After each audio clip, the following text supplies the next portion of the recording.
Gorilla beat.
The content of this channel is for mature audiences.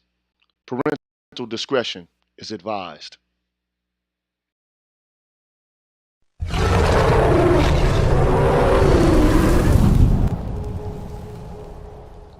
You're tuned in to the Green Gorilla channel. Please make sure to like the video, subscribe to the channel, and hit the bell notification button. And please, feel free to share the video. Thank you.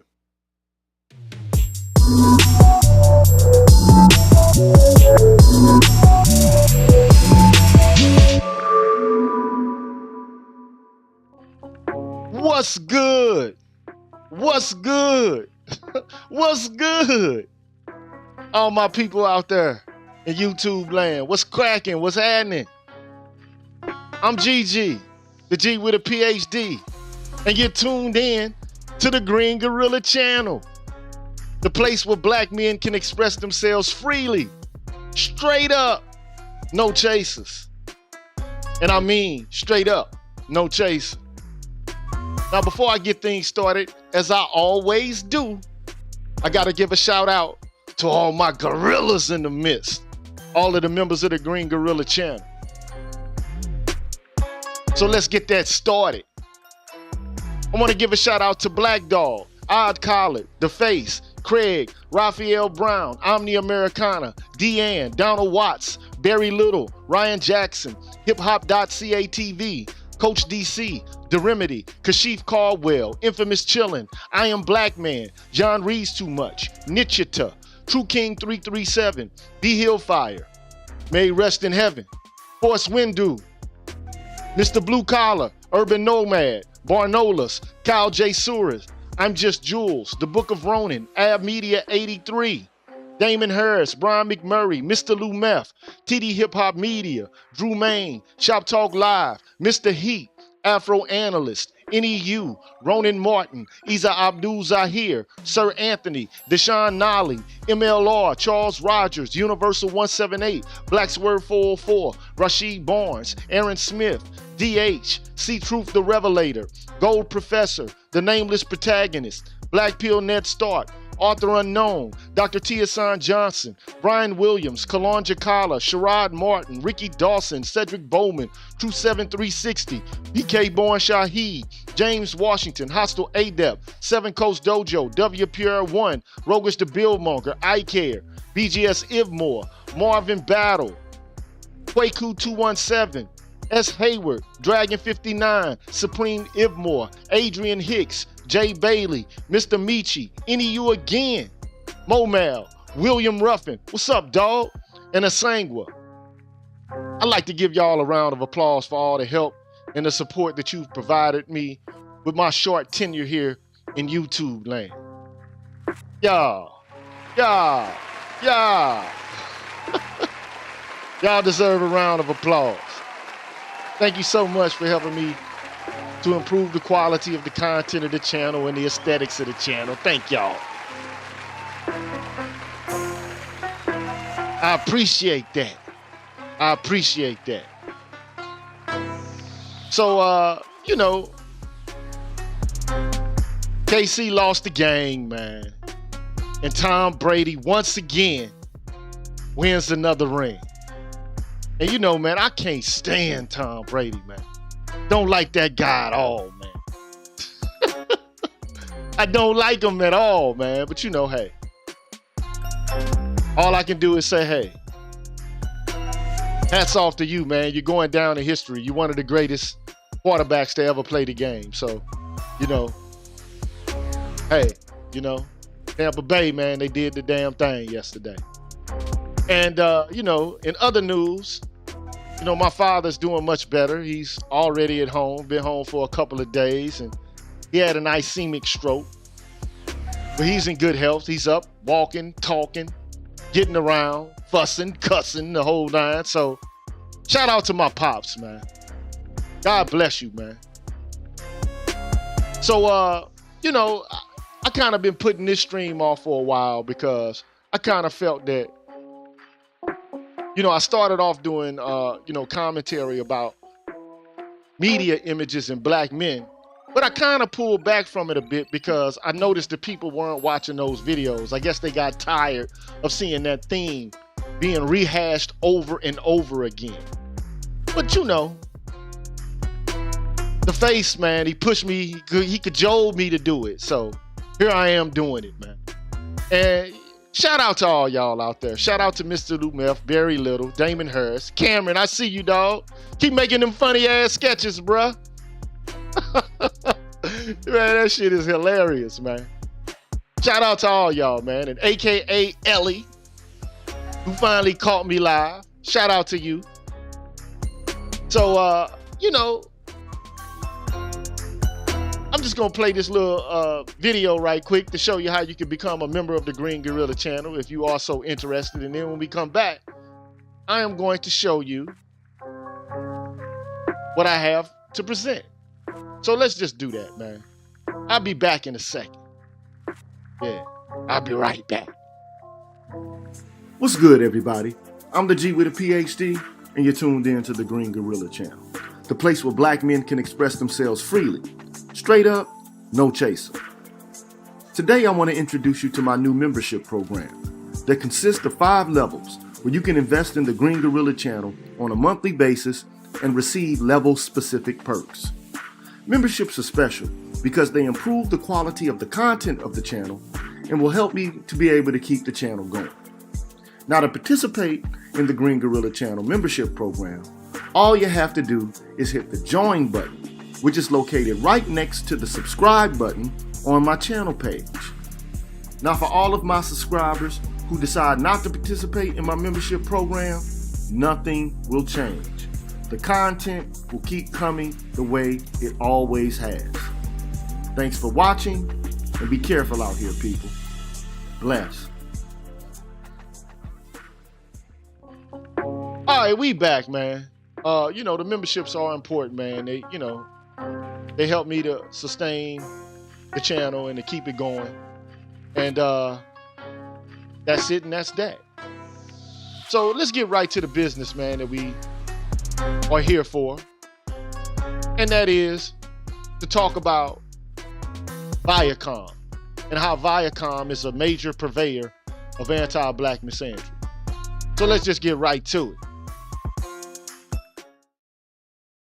All right, so, what I've been trying to do is to show that one of the forms of oppression that any group of people can suffer from is the form of oppression known in philosophical circles as cultural imperialism.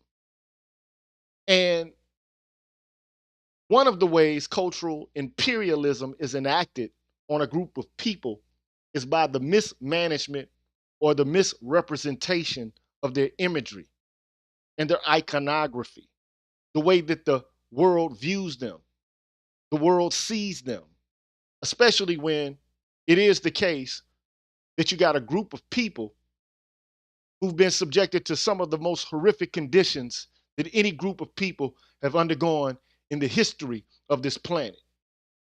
I'm talking about chattel slavery. After that, Jim Crow. After that, ghettoization. And now it seems we're emerging from, but still somehow entrenched in mass incarceration in its phase. But as we've undergone these trials and tribulations, we're also subjected to having derogatory, inflammatory, and less than flattering images of ourselves cast upon the screen, whether it's the big screen, the little screen. The images are not flattering, okay? The images are not positive. These images are negative. I've been having discussions with you about this. And here and there, you see sprinkled in stories that humanize black men. But far too often, you see images, characters, stories, plots, themes, which cast us in a negative light. So I'm here to discuss the ways in which the 6 major media outlets in the Western world, particularly the United States, how they uphold this form of oppression against us. So I've already done videos about General Electric. And these companies are not merely companies that just do media. They do much more. But you will never know the extent to which they do other things if you don't research. Okay? We talked about GE, who owns Comcast, NBC, Universal Pictures, and Focus Features. But they also own companies that provide infrastructure in the United States. And they also provide medical equipment to hospitals all throughout the United States. They own wind turbines and manufacture them. They own MRI machines and they manufacture those as well. Also, we have News Corp, and I've covered them, and I've discussed the ways in which they're major purveyors of anti-black misandry. They own Fox, Wall Street Journal, and New York Post. Did a show on Disney. Some of the properties they own: ABC, ESPN, Pixar, Miramax, and Marvel Studios. We've already gone over Time Warner, who owns CNN, HBO, Time, Warner Brothers. We've also covered CBS. And oddly enough, CBS and Viacom are connected now. Okay. Some of the notable properties that CBS owns are Showtime, the Smithsonian Channel, NFL.com, Jeopardy, the game show television, and 60 Minutes. Okay. Now, today, who we're here to talk about is Viacom. And some of the notable properties that they own are MTV, BET, Nickelodeon or Nick Jr., Country Music Television, and Paramount Pictures. Now, I can tell you, without a shadow of a doubt, there's so many movies, so many television shows, so much to discuss as it pertains to Viacom. Now, I can't cover everything, so I've excluded cable television and cable television networks, and I've included, for the most part, Paramount Pictures. Okay? Now, let's just get into this, man. So, again, we're talking about Viacom. And hopefully I can make this show kind of short. Okay?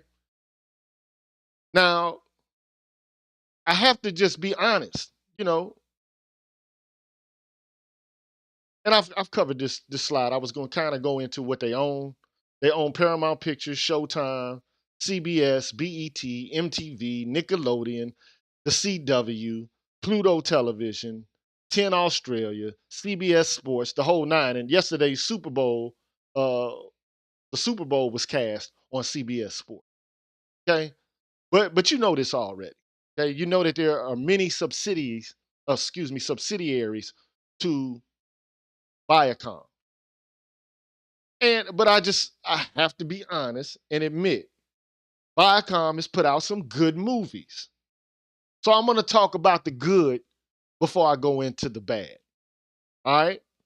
So one of the good pictures that Viacom has put out over its years of existence has been a movie called The Legend of Black Charlie.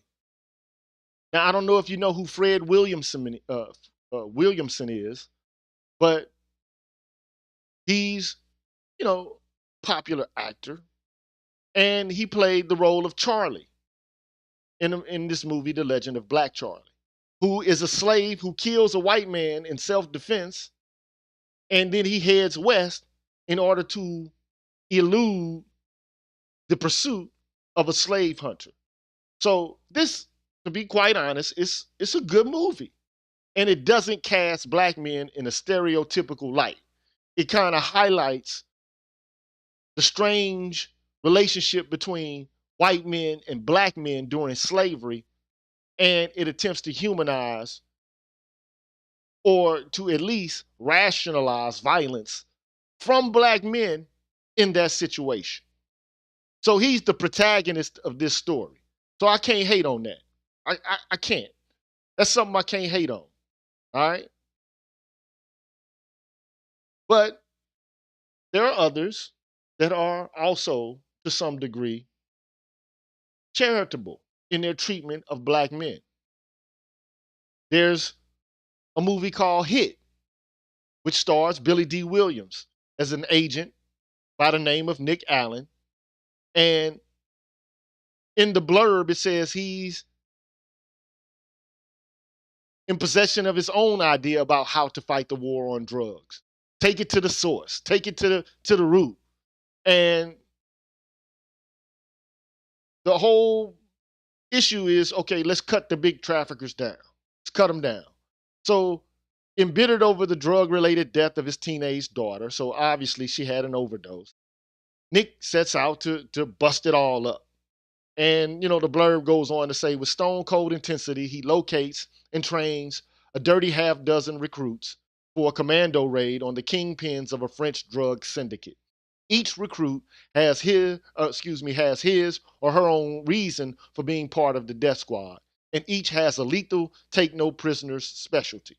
Richard Pryor co-stars as one of the daring team members, an underwater warfare expert armed with a deadly air and a killer wit. So, I mean, this is a decent movie, and the characterization of black men within it is not bad. Okay, they're the good guys, and it's almost like a Dirty Dozen film. Okay, so it's not bad. Also, we can't pass over Eddie Murphy and his involvement in Paramount Pictures and the role he's played in many of their films. And to some degree, you could look at Eddie Murphy as a step and fetch it or a buffoon, but in a lot of these movies, he represents black people well. And I think one of those movies is Coming to America. I think it's a good movie, good message, and the characters within this film are human. You can relate to them as human beings who, for the most part, are normal in the range of emotions that they express and that they relate. So I gotta admit, okay, this is not bad. Not bad. Also, Paramount Pictures put out Boomerang, which I think is another good movie. Who, uh, well, in which the characters are normal, they're professionals, and it's a rom com, it's a romantic comedy where the player gets played. And I mean, you can talk about the ways in which it belittles black men and is supposed to flip the script and show how women can play men versus men playing women or whatever the case may be. But at least it's not a movie that represents black men in a pathological way or exhibits their pathology. So I think it's a decent movie. So I got to give it up. Got to give it up. Also, we've all seen the movie, or maybe you haven't. If you haven't, I would suggest you do see it. The movie Amistad, that basically tells the story of a slave insurrection during the transatlantic passage, and it's a story that doesn't paint black men in a less than desirable light. So I admit there are some movies that Paramount Pictures and that Viacom put out that I'm not mad at. I'm not upset. Okay? However, and this is the problem as far as I'm concerned, and I'll talk a little bit more about this if I remember as I continue on with this stream, which I intend to be as short as I possibly can make it. Okay? But it's not the problem that there aren't any good films at all, because there are. But there's too many movies that paint us in a negative light. That's the problem. The problem isn't that here and there aren't good movies that have been made that normalize black men. But the problem is that there are far too many movies that do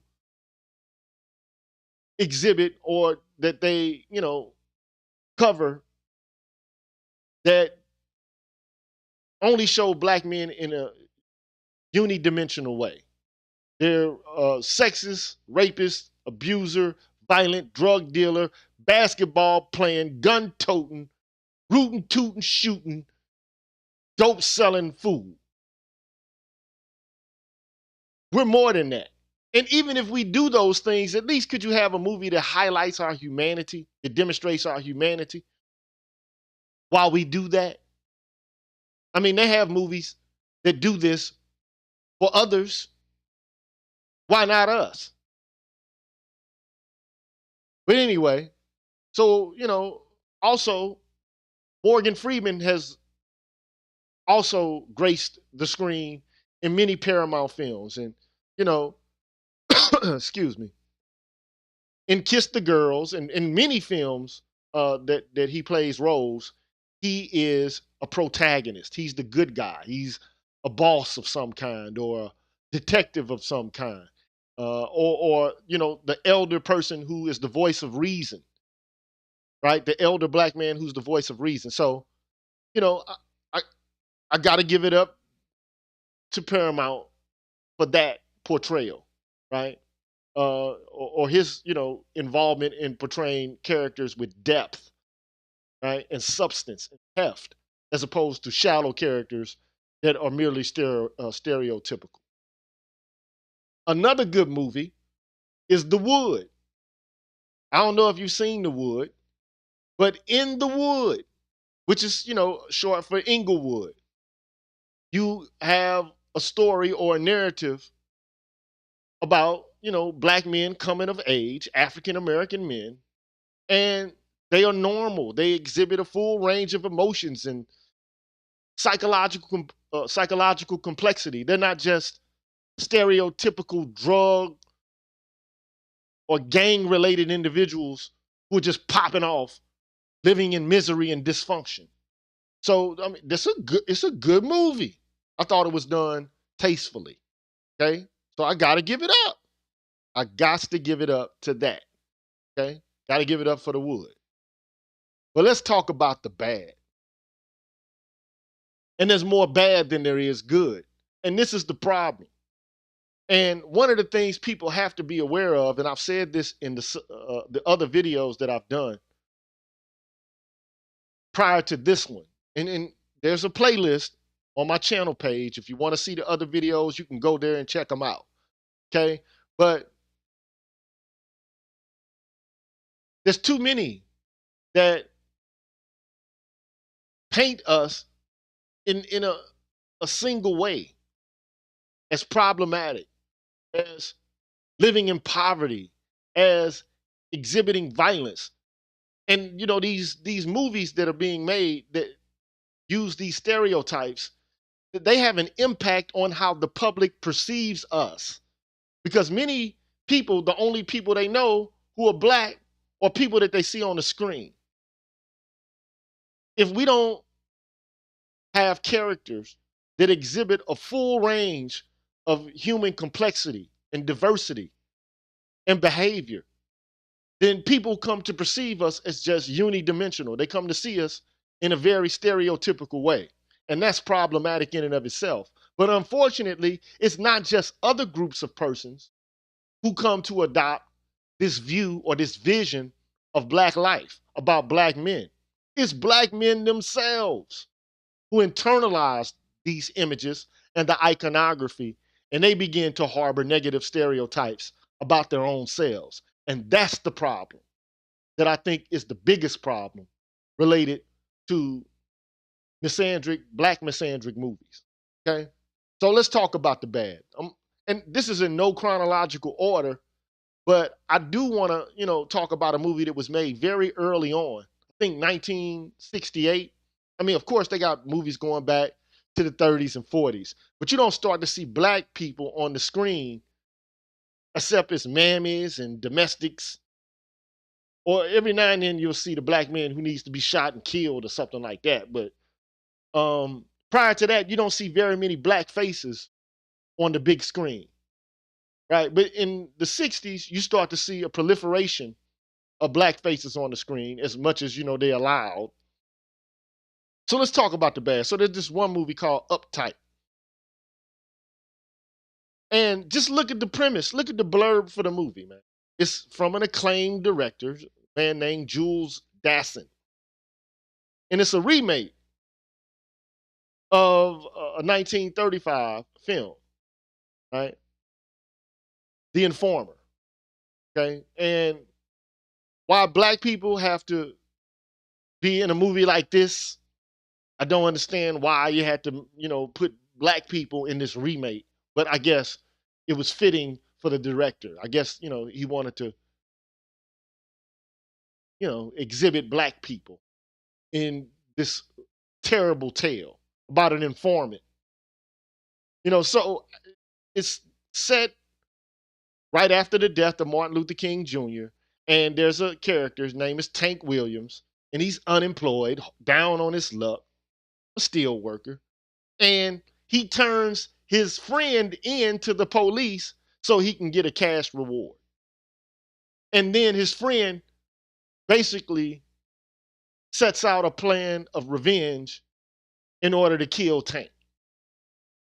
Now, first and foremost, like why, if you're going to begin to increase the amount of depictions of black people on the screen, why go straight to the crime story? There's a whole bunch of different themes that could have been covered and explored. This movie was made in '68, if my memory serves me correct. Okay, why go straight to the informer, criminal, ghetto, pathological story when there's so many different stories that could be told about black people and about black life and about black men in particular?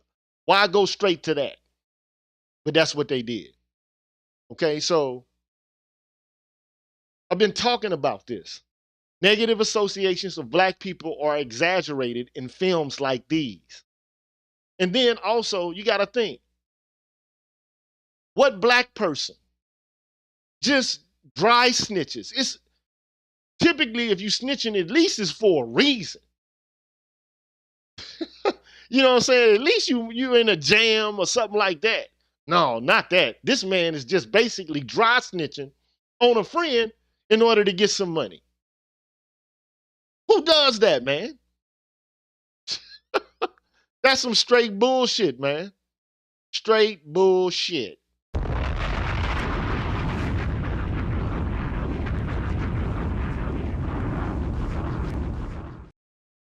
Now, why the need to depict black people in this way? I don't get it. I don't understand. But here we are. Here we go. Next slide. And this is starting from now and moving backward, okay? So this movie was recently made. Blue Story. And, unfortunately, black people themselves like to see these kind of stories, particularly black men. They love these crime stories, these street stories, these urban stories, and they make them and produce them. But you got to begin to think, does your life consist in this story and in this narrative solely? Anyway, man, so the story is about a crime, littered street, or the littered streets of London, Southeast London. And you got two best friends, Timmy and Marco. And they go to the same high school in Peckham, some place in Britain, right? But live in neighboring London boroughs. And so Marco is attacked by one of Timmy's friends. The two guys end up on rival sides of a never-ending cycle of post-code gang war in which there are no winners, only victims. Now, the question is, you got these rappers. I understand rap music is about creating characters and, trying to show, how manly you are, how much money you got, or how much of a streetwise person you are. But come on, man, like putting this stuff on the screen endlessly, like this shit should have been done in the 2000s. But here we are, 2020, the same tales being told. No diversity, no depth, just the same thing. So my view is, look, the same tired story, the same tired narrative of black males as troubled and gang affiliated. How many of these stories do we have to see? I'm tired of seeing them. I want to see something new. I want to see something different. But that's just my viewpoint. Okay? It is what it is. Again, these kind of movies exaggerate negative associations about black men. When you think about black men, you're going to think about, because there's a preponderance of movies like this, you're going to begin to think of black men not as complex, normal people who undergo challenges or, triumph over them or even face tragedies, just normal people. Instead, we have these stories of these problematic brutes, these boogeymen. And I call this the negative evaluation of honor. When you adopt the thug image and iconography, I call it the negative evaluation of honor. It's almost as if you're trying to flip the script on something negative and turn it into something positive. But unfortunately, this is glamorous in our culture. Even women, I like the bad boy. I want a thug. Really? What do you want to be involved or attached to that lifestyle for? Because you know what the end result of that lifestyle is. Ultimately, it's jail or death. Jail or death. It's not what we want to be representing ourselves like. That's just my viewpoint. And, I've been there and done that, but I would never make a film about that. That's just my viewpoint. Okay? So another tale of black men as violent criminals and dope dealers. Always got to have some sort of gang affiliation to be real, to be true, to be, an actual black man. You have to have undergoing this bullshit. No, that's not the truth about who black people are, and black men in particular. It's not the truth about who we are. We're more than just this. Recently, there's another movie that's been put out by Terry Crews. It features or stars Ludacris. So it's a thriller, and it's directed by a person by the name of Will Forbes. Supposed to be inspired by the folktale about John Henry. And the plot is about an ex-gang member who has to help two immigrant children who are on the run from his former crime boss. Now, why he has to help immigrant children, I don't understand. I don't know. I don't quite get it. But he does. He should be saving black folks for real, but hey, it is what it is. If black men need to be saving someone, they need to be saving themselves. But hey. Anyway, here we go again. You got a black man who's somehow, to some degree, been involved in gang life or street life, thug life. Okay? And the only way that they can solve their problems is through violence. And I'm not saying that violence in and of itself is bad per se, but these tales about black men and black folks attacking one another on the screen is the rehashing and the recycling of black male pathology. And it's time for something different. That's all I'm saying. But here we go again. Here we go again. You got another movie loosely based around the story about Brian Nichols. I don't know if you know who Brian Nichols is, but anyway, this is the rehashing of that story. So in the blurb, they say it's an amazing, inspiring drama about the spiritual collision of two lost souls. You got Brian Nichols, who's played by David Oyelowo, and he's on the run from police and desperate to make contact with his son. And he takes a recently widowed mother, Ashley Smith, takes a hostage in her apartment. So fearing for her life and desperately hoping to see her daughter again, she turns to Rick Warren's The Purpose-Driven Life for guidance. Ashley and her captor face a crossroads where they discover hope and light in the midst of despair in the incredible film the Dove Foundation has hailed as powerful. Now, to some degree, we know who Brian Nichols is, but damn, man, why do a story about that dude? And, you got the white woman and the black man. And in a lot of these movies, you see black men as somehow posing a danger or a threat to white women.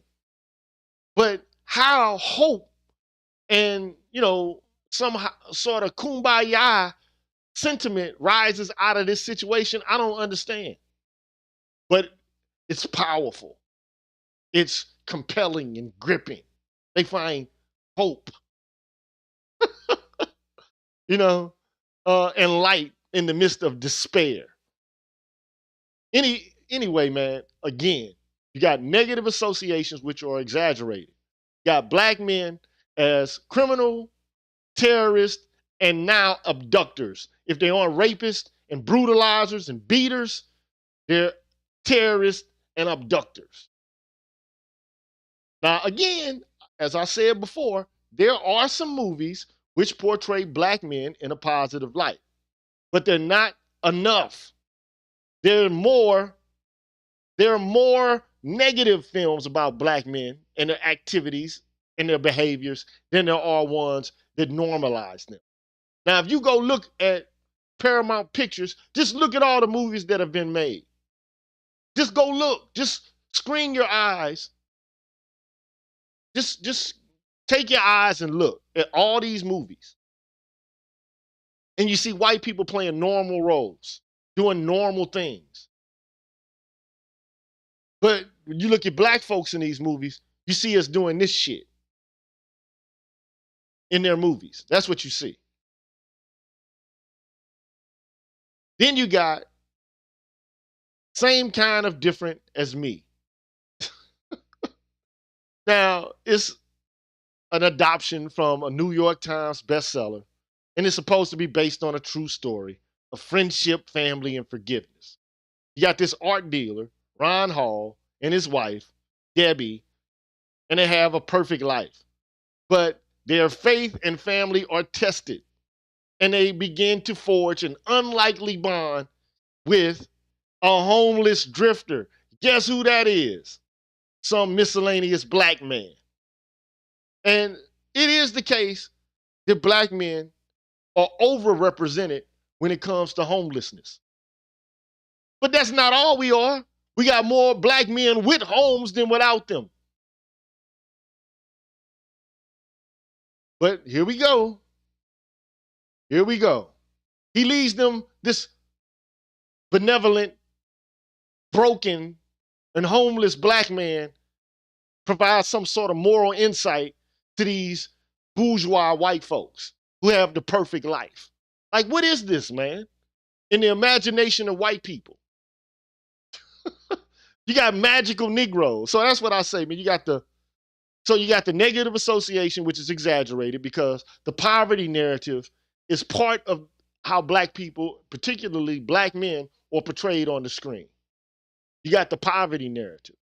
And the black man just so happens to be homeless and a drifter, no stable life, no family of his own, nothing, just aimlessly drifting.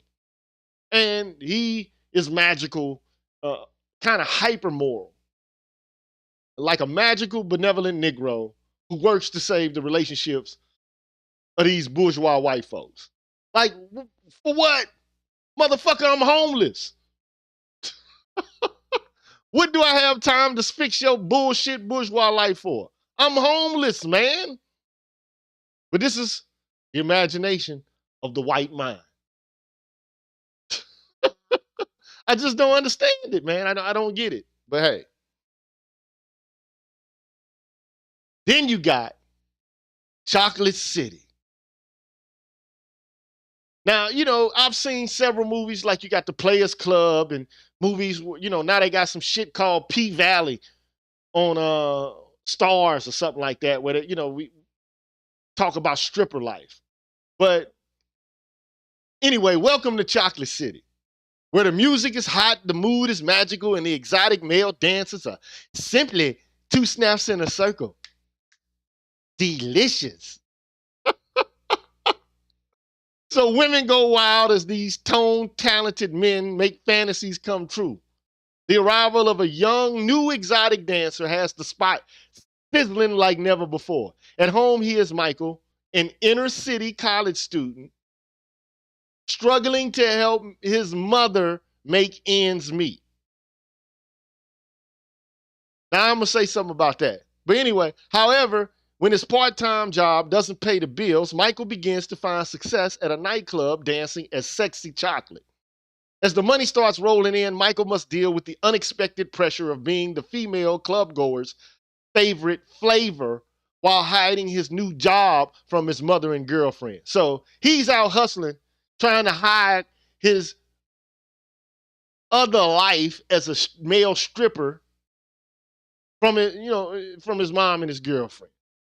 All right, so the movie co-stars Tyson Beckford, Michael Jai White, and it's a steamy, fun ride, and it has all the right moves. That's the blurb for the movie.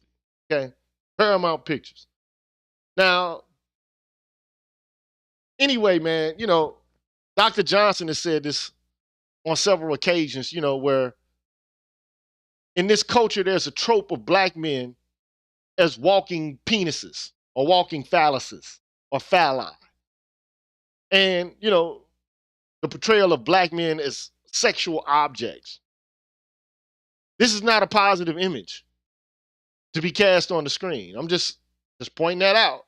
And the main protagonist is basically objectifying himself to do what? To help his grown ass mama make ends meet. Because he's the man of the house now. So he's objectifying himself to help his mama. We see this shit over and over and over again, where grown ass men have to take care of the mothers. Well, damn, what about your mother preparing you for life because she's lived a successful life and she's getting you out of her nest? But instead, you see the opposite in black culture a lot, where you got people who go off and make it, and then they come and, well, I got to buy my mama a house. Well, ain't she already supposed to have a house? Ain't she already supposed to be set up and doing well for herself? With her husband, perhaps? Like, where is his father? Father missing. And where is her husband? Why does he have to be the man of the house? But here we go. The same tropes. The same negative iconography and imagery. Then you got Black Snake Moan. And I love Samuel L. Jackson. Don't get it twisted. And to be quite honest, if I had to tell you the truth about Samuel Jackson, I would say this. Samuel Jackson is often able to take a role that's negative and to flip it and to create color and to add subtlety and nuance to it, whereas other actors wouldn't be able to do that. Okay, and also I think that Samuel L. Jackson is one of those actors who's capable of playing a role that was pre-made for white folks and to do something special with it as a black character. So I'll admit that. Because I got to give him credit where credit is due. But we have to admit, this is some bullshit ass movie, man. So what's the pretext for the movie? He's an ex-blues musician who finds the town nymphomaniac left for dead on the side of the road, and he vows to nurse her back to health. Now, why the fuck? Well, I'm not going, man. Okay, so he's going to cure her. He's going to cure her of her wickedness.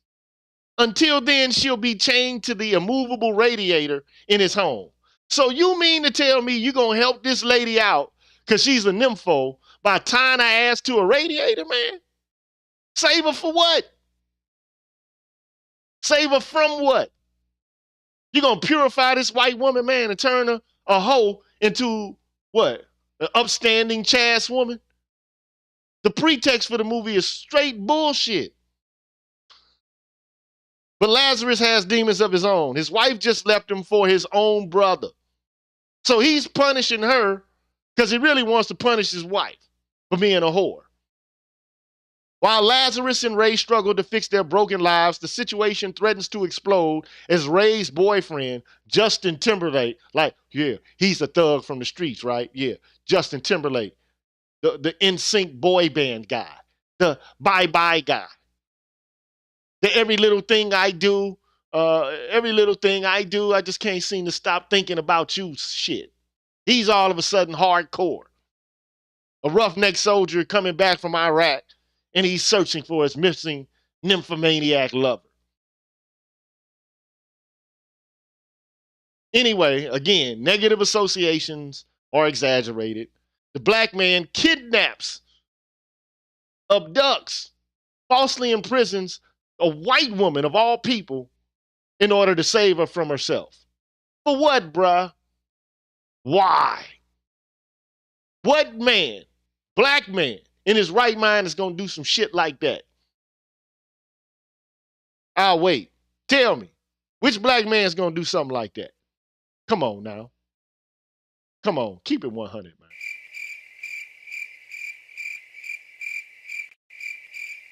None. But I digress, man. I'm going to try to keep this short, man. I'm already moving to the hour mark. Already been here too damn long. Here we go. Get Rich or Die Trying. Now, I like 50 Cent, especially his first album when it came out. You can find me in the club, bottle full of bub. Mama, I got what you need if you're into taking drugs. I mean, it's a cool song, whatever the case may be. All right. But he always knew Marcus, played by 50 Cent, always knew he was going to be a rapper. But when his mom's is murdered, young Marcus turns to dealing drugs for New York crime boss Majestic to pay the bills. As dealing turns to gangbanging, however, Marcus finds his life spinning out of control, eventually landing in prison. While there, he decides to quit hustling and dedicate himself to his music. By turning his back on Majestic, he may have signed his own death warrant. Terrence Howard co-stars in this hard-hitting story based on 50 Cent's transformation from gangster to rapper. An unforgettable ride from tragic beginning to triumphant end. Now, look, this shit is just far too normalized. We got too many stories like this, man. And look, I understand 50 Cent's life, whatever he went through, okay, cool, I get it. It's a biopic to some degree. But it's still a negative portrayal about black men. And how many more of these do we need? He wasn't the first to do it. There's too many of these damn stories. I'm about to get out the gang banging life. As if all black men are gangbangers. Even in LA, most black men aren't gang banging. But here we go. The normalization of a negative association of black men. Another tale of a black man as a violent criminal and an continuing dope dealer. And the only way to rise up is through what? Entertainment. We see this narrative again and again. If it's music of whatever kind, it's singing, rapping, playing football, baseball, basketball. It's always the way to get ahead, to be an entertainer, to play with balls, to throw them, to shoot them, to catch them. And these are just these flat images. Anyway, next. Here we come to Hustle and Flow. Damn. And I like some of these movies, but the point is, these movies, man, portray flat, stereotypical black male characters. And we need more diversity and more complexity about black male life put on these screens. That's what I'm saying. So anyway, DJ is a Memphis hustler who spends most of his days in a parked Chevy philosophizing about life while Nola turns tricks in the back seat. So his bottom bitch is a white woman. Okay? He's not very good at pimping, but he can hustle almost anything and anyone and makes enough to keep himself and 3 girls satisfied and housed in his shotgun home. DJ, however, is in the midst of a midlife crisis. He quietly harbors dreams of becoming a respected rapper. Here we go with this shit again. Why Terrence Howard will play the role of a midlife man trying to become a rapper is beyond me. And I love hip hop, man. I do. But damn, can we have other narratives, man? Can we have other portrayals of black men other than having ambitions to be a fucking rapper, man? Well, okay. Anyway, he learns from a local club owner that a rap mogul named Skinny Black is rolling through town. DJ decides to record his flow with the hopes of slipping his demo to Skinny. And we already know what Skinny does. He puts the tape in the toilet. He ends up beating the shit out of Skinny, or whatever the case may be. And he ends up going to jail. But his song hits on the radio, and that's a success. Even though, to be perfectly honest, the music industry ain't all it's cracked up to be. It really is not. A lot of shit that you see on the screen or what you see about the lives of these guys doing this form of music is a bunch of smoke and mirrors. It ain't real. A lot of these people are not wealthy. But okay, as long as we portray that kind of life as alluring and glamorous and glitzy, you got a lot of people who are attracted towards it. I can tell you, it's some money in music, but it ain't as much as people make it out to be unless you one of the top 5% of artists. The rest of them guys, they live in middle-class lives, if that. But, here we go again. Here we go again. Next. Negative associations exaggerated. Another tale about black men, dope dealers, and such and such. Got to rise up by being an entertainer. Whoop that trick. It's hard out here for a pimp because I'm trying to get the money for the rent. And I like 3 6 Mafia too, man. They was one of my favorite rap groups, man, in, the late 90s, early 2000s. But damn, come on, man. Come on, man. Here we got Against the Ropes. Now listen to how this story is told, okay? Here's the blurb for it. Jackie Kaylan isn't fighting for glory. She's fighting for respect. Inspired by a true story, Against the Ropes stars Meg Ryan as Kaylan, a sassy, brassy boxing manager in the making, determined to change Lethal Luther Shaw from a mere street punk into a world-class prize fighter.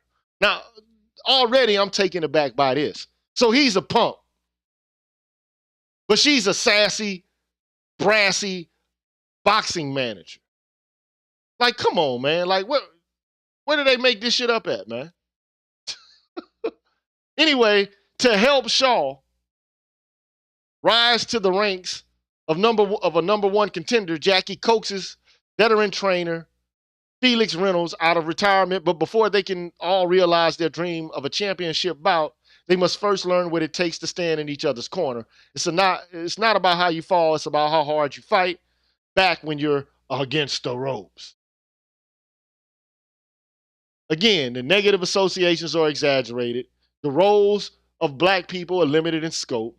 Omar Epps is a street punk that needs management from a white woman to be a responsible man. Now, one thing I know about boxing, because I did MMA for a little while. I never did it professionally or no shit like that, but I did, train and, sparred a little bit and shit. But come on, man. One thing about boxing is you got to be disciplined or you're going to get your ass knocked out. Period. If you get into that ring playing around, you're going to get your ass knocked out. So you already have to have some discipline in order to be in that profession to begin with. But he's a punk, though. And how many white women manage professional boxers anyway? How many? It's supposed to be based on a true story. Okay, all right. I get it. But damn, this is primarily a male sport.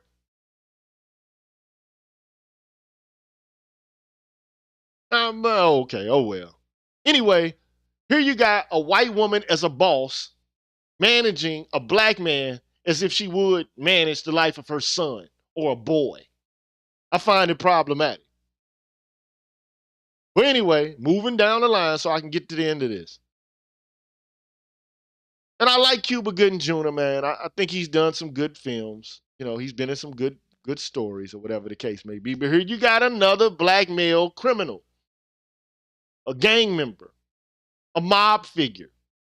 So love, honor, power, fear of death.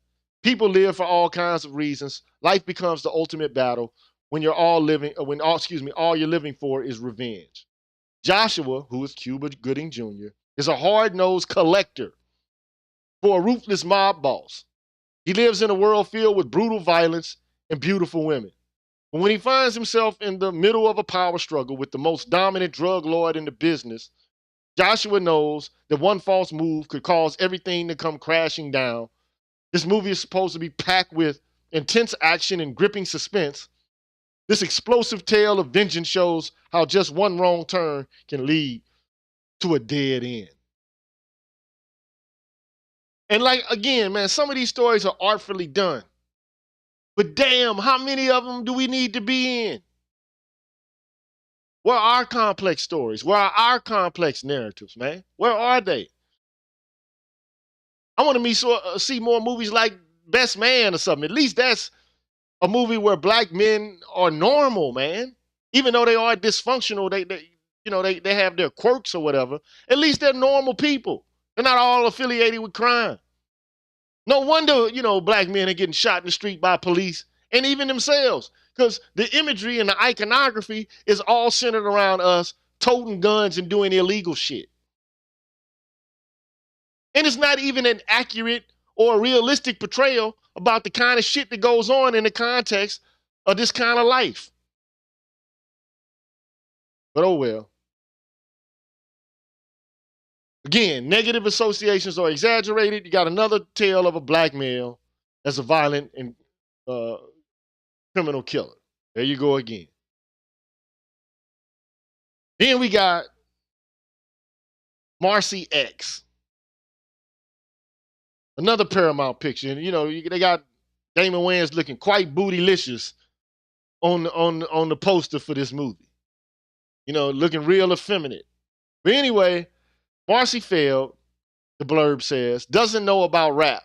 She thinks it's what salespeople do in the ritzy boutiques where she shops. But everything changes after rapper Dr. S releases a controversial CD for the record label owned by Marcy's ailing father. So her daddy's record label puts out this music, and the controversy gives her dad a fucking heart attack or something like that. He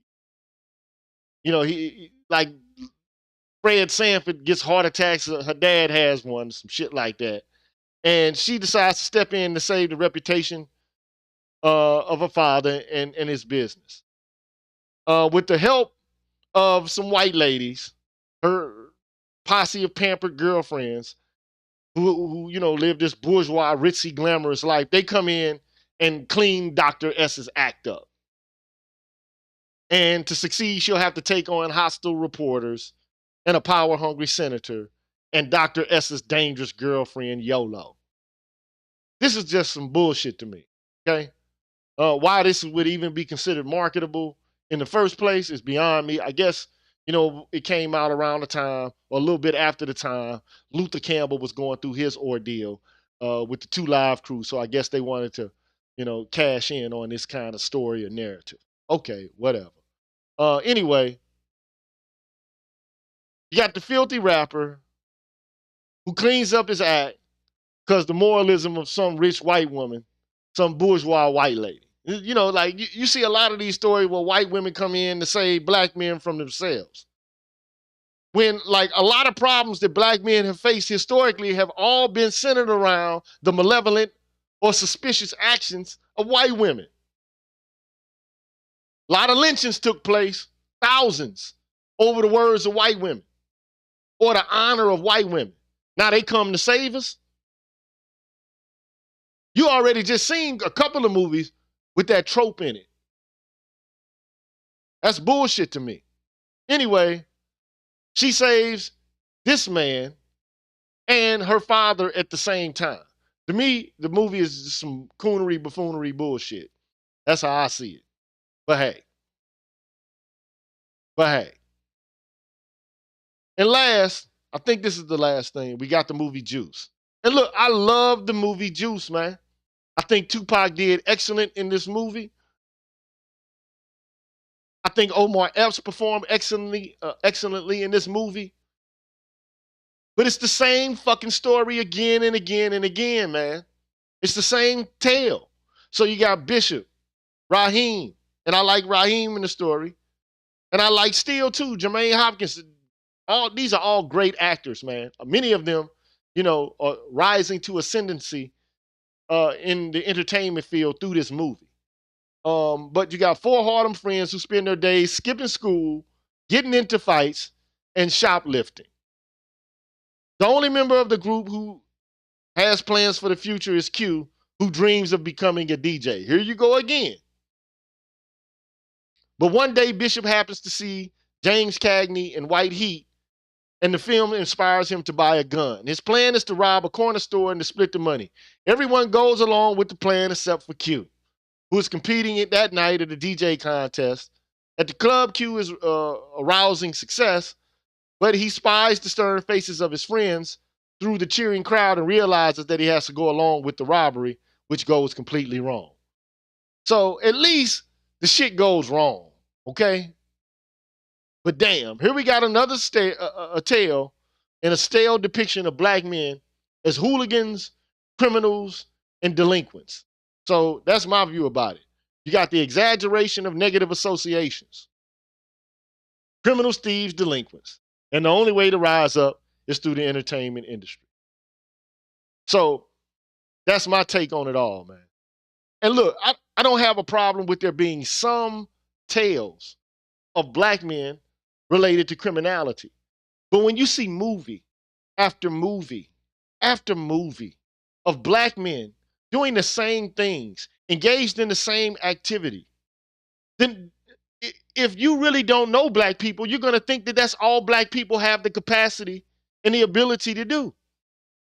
These movies are killing us. These movies are literally causing us to get killed.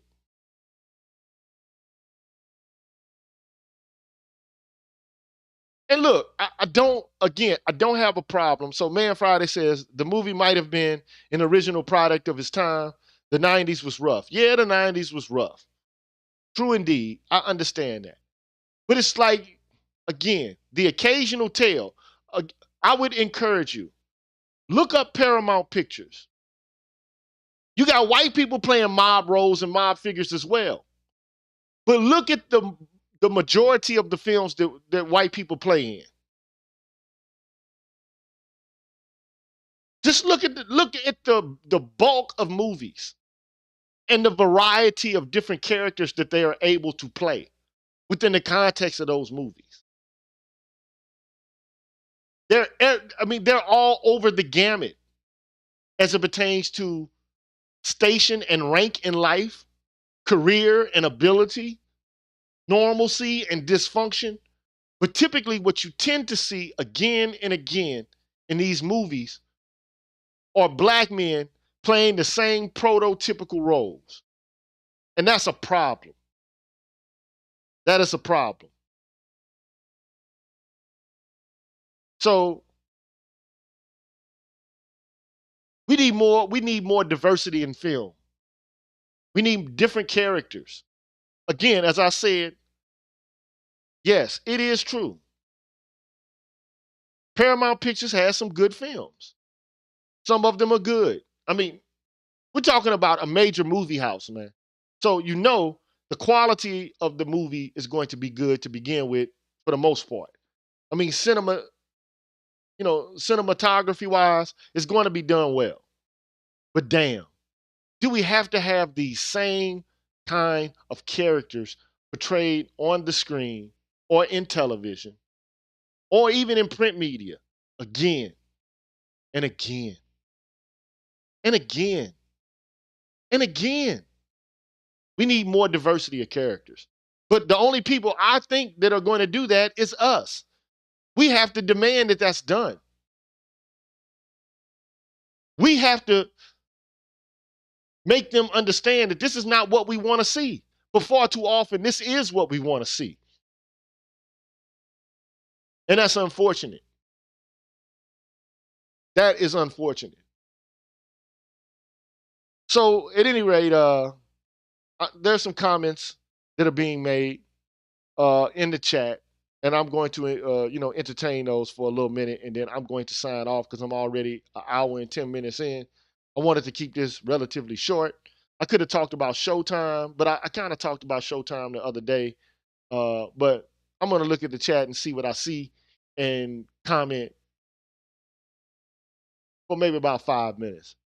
So anyway, Man Friday says, okay, so they're talking with each other, but now if we black folks made movies of a certain group of people that are money grubbing people, then we would be called anti-Semitic.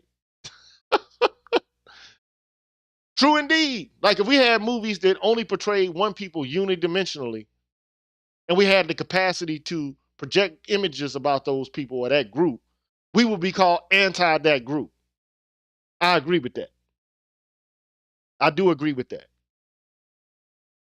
And the nameless protagonist says, our best hit was Blade in 98, and it literally saved Marvel. I loved the movie Blade. I thought it was one of the best movies I had seen because I love fantasy, sci-fi, and it was just tastefully done, man. It was a dope movie. Okay, uh, uh, and he's doing some dastardly things in the context of the movie, but he's the protagonist of it, right? And of course, it's based loosely around the Marvel comic, and I just thought it was a great. I thought it was a great film. Okay, so I'll give him a thumbs up for Blade. Okay, and then D. Washington says all of the media companies are owned by you know who, and I know you're making an allusion to Jews. I know that that's what the allusion is being made to. And, they run Tinseltown, man. Like, let's just be honest about it. But if you say that, you become anti Semitic. I recently saw a video, I think it was Michi X, who was saying, you know, why are these people the only group of people who have the ability to use the phrase anti Semite when they really aren't subjected to racism in the same way that other people from other racial groups are?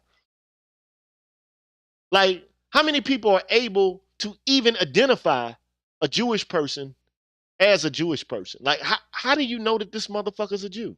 How do you know? They all look like white folks to me. I'm just keeping it real.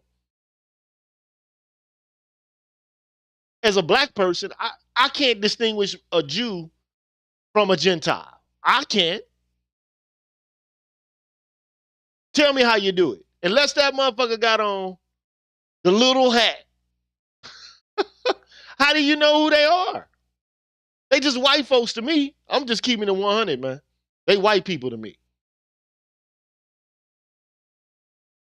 Just is what it is. Kareem Bell says, do you feel positive about Black Dynamite? I haven't seen Black Dynamite, man. Is Black Dynamite like the superhero movie on CW? Is that the one he's talking about? Because I don't like that. I don't like that at all. I do not like that. Let me see. Jeffrey Speed had a deleted message. I want to see what it is. Okay, it says they are, and he put question mark, question mark. So I guess the overabundance of question marks kicked you off.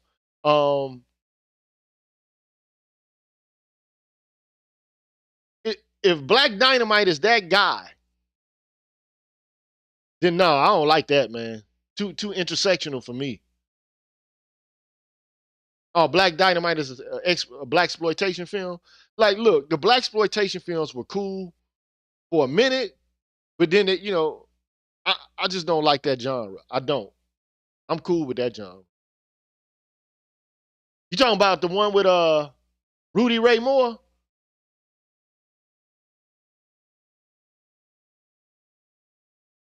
I don't even know, man. Anyway, he say Ashkenazis are the white ones, Sephardics are the dark ones. So I've been told anyways. I don't want to make this, a show where I'm just railing on Jews or whatever the case may be. But, look, these people, man, have portrayed us negatively in the media, man. And they know they have. They know they've done that. And that's a problem. But it makes money. Putting black people on screen and having them commit criminal actions is a way for people to make money. That gets money. He says, Gigi, which video was it you did where James Baldwin critiques The Color Purple? Man, dude, I got over 200 videos on YouTube, so I would have to go back and screen those videos and look to find the one where that is. But it's there. And I show a clip, and I think it might be dealing with the subject matter of feminism, but I'm not exactly sure. I can't identify it readily. I have to go look and find that. I have to go look and see that. But here's the deal. Like, I recently saw this movie, The Joker, right? And I've seen a lot of movies like this too, where they do a prequel and they show the making of a villain. Like, I just recently watched Bates Motel, and they humanize these characters, man. They give them depth.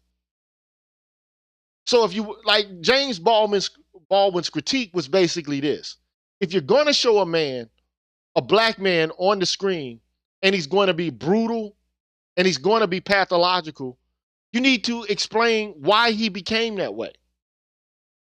How is it that he arrived to that point? But these movies don't do that. They just assume that we're innately that way. That's the problem. Therein lies the problem. That is that which creates the problem in and of itself. I want to give a shout out to C Truth the Revelator. I see Dr. Johnson in the house telling me Black Dynamite is a Michael Jai White film that satirizes the blaxploitation era. Okay, cool. All right, man. If it's a satirization, I'm cool with it. But it's time for us to evolve, man. Like, I want to see some Afrofuturism films, man. Dude, let's do some Afrofuturism. Let's do something different than this. And I think that one, the Strange Lovecraft Country is an attempt to do that, but it's too intersectional for me. I don't like it. I don't dig it. See Truth the Revelator says he was talking about Black Lightning, which is executive produced by a white gay man. Man, look, just in case you don't know, the CW is a channel whose demographic that's targeted is white girls, like 13 to 35-year-old white girls. That's the target market for that channel, the target demographic for that channel, in case you didn't know. Christopher Clipper says the actor I like the most is Roscoe Lee Brown. He's always played a sophisticated black man. Well, that's what we need, man. So at any rate, all I'm trying to do is just demonstrate that black men are not portrayed flatteringly by these major picture companies or the major media outlets that kind of govern and dictates what appears on the screen. And what they're trying to do is balance what they would consider to be financially solvent or a good business decision with what is socially responsible. But I'm tired of seeing these films with black people as criminals, man. Because I know that we're more complex than that. We're doctors, we're lawyers, we're writers, and even as artists, we're businessmen as artists. So there's some movies that do this, like, Ray Charles or whatever, Ray. But there are other movies that just don't, man. Like, I just don't want to see the coming of the age movie where, you got a guy who's got the idea that I'm going to make it out the game, by being a rap man, a rap figure. I'm sick of that shit. I'm sick of these movies, man. That's dead, man. And the music industry is dead anyway. The music game changed when they went to streaming. The music game is over with. I just give shit away for free. I make music. I just give the shit away.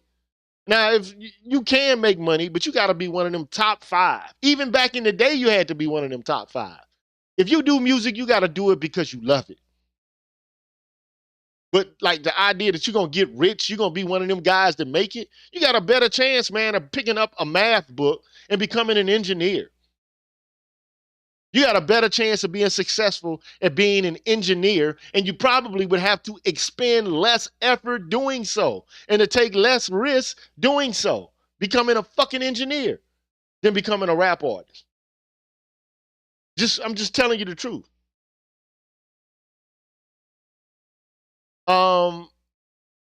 Thank you, Rasheed Barnes, for your donations and all the people who've donated prior. I haven't been able to see, especially when my head was tucked off into the presentation. Very little thank you for your donation, and Mr. Tobert also thank you for your donation. And thank you all for getting the likes up. I see I got 87 people watching. I only got 82 likes. And look, this shouldn't be controversial. Black men talking about how they're portrayed should not be controversial at all. This shouldn't turn a lot of heads. This shouldn't surprise people. But the only thing that is surprising is our willingness to engage these negative portrayals. That's what's surprising to me. Willia 3R says you're a lot more diplomatic.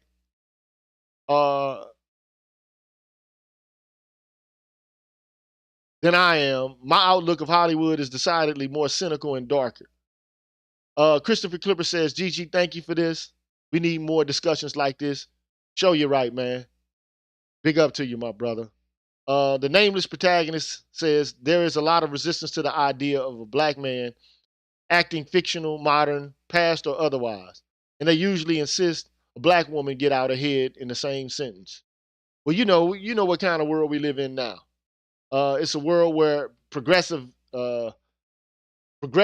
related to black folks is perceived as black women somehow moving out and ahead and forging forward and detaching yourself from the dusties, the crusty black men. This is the way it's perceived now, and this is the shit that these women are saying. If they ain't looking for a rich man to exploit and to share a life with nothing to offer in return other than I'm a prize.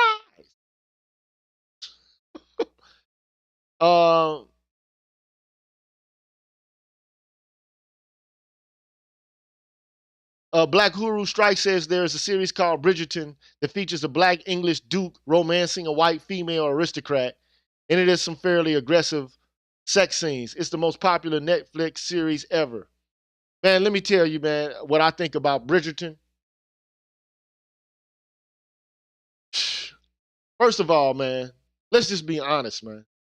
It's fantastic, man. It's delusional, for one. Black people were at one time treated more equitably in Britain prior to the slave trade, but like after that, everything rolled downhill. So, I mean, this idea that you got some black dude marrying some white aristocrat and finding love, and she's saving him from himself because his father was abusive. Again, he's fucked up because his father was fucked up. Do you see the themes continuing to circulate again and again? So the only hang up he has, the reason he's dysfunctional and distant and not able to love is because his black daddy beat his ass because he had a speech impediment. These tropes are deep-seated in all the media that we view. And it's about time for black men to say something about it. That's why I don't like Bridgerton, man. So at any rate, I think I've said all I'm about to say on this, man. Nameless protagonist says, Gigi, that is such an understated idea. The progressing black woman alone progresses black people. But that's the narrative right there. That's just the narrative that we have right now. You know, Man Friday says, I noticed that in movies about dystopian futures, there are never any black folks. We need to make some and imagine ourselves in the future. Well, you got some. I recently saw some movie on Netflix with Anthony Mackie or some robot dude, and the movie is set, you know, in the future. So I mean, there are some, but they're not enough. We need to create them and put ourselves at the center. But you got black men, the only shit they know how to make is these damn drug movies, kingpin movies. I'm in a dope gang movie. I'm trying to get out movie. Like that shit's been played out since Superfly, man. Like this, it's time to get rid of Superfly, man. Put that motherfucker in the coffin. Go ahead and grace that theme off, put that off in the sunset, man. Time for something different. So, anyway, man, I'm about to sign off now, man. It was a pleasure. It's always my pleasure, my consummate pleasure, to come here and to have discussions with you guys, man, and to present information to you guys. It's my pleasure. And I don't always do it well.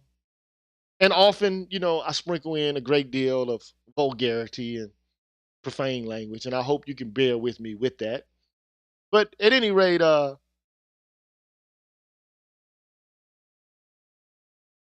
it had been one. But before I do that, Courtney Kettle says, what did you think about Tenet, GG? And look, I think Tenet was a decent film. But then you got the white woman who needs to be saved. You got these movies now, you got these black guys, and you got these white women. And the white woman always plays some sort of salvific role for the black man. She's his accomplice. And look, that just belies the reality of black male life, man. I'm not trying to be ignorant by saying this, man. But it belies the experiences of black men. And I'm not saying that there aren't any good white women out there. I think there are. But I mean, if you look at the history, like white women have presented a great danger to black men. A grave danger. Let's just be honest about this. A sower of seeds says, I appreciate your work, brother GG. Please continue your work and your improvements, brother. I'm working on it day by day, man. I've only been doing this for approximately 9 to 10 months. So there's going to be some growing pains as I do this. I'm not the best person at this. And I try to bring my own personality into it. But thank you, sir, for your support. And thank you for your encouragement. I really appreciate it. So at any rate, the only things that will appear on the screen are things that we desire. If we desire a change, we can make one. So having said that, man, I am going to be up out of here. Until the next time, fellas. One.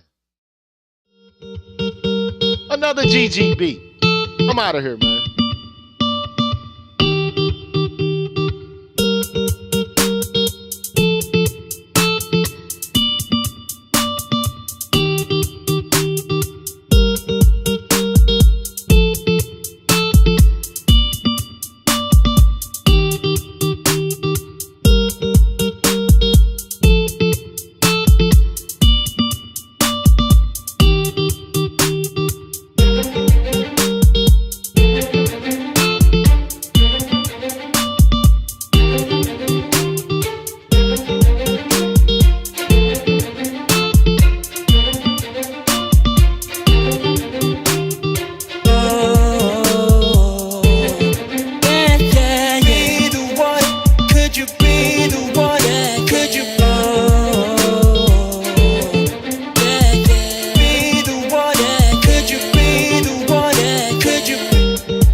Could you, oh, yeah, yeah, be the one, yeah, could you be the one, yeah, could you be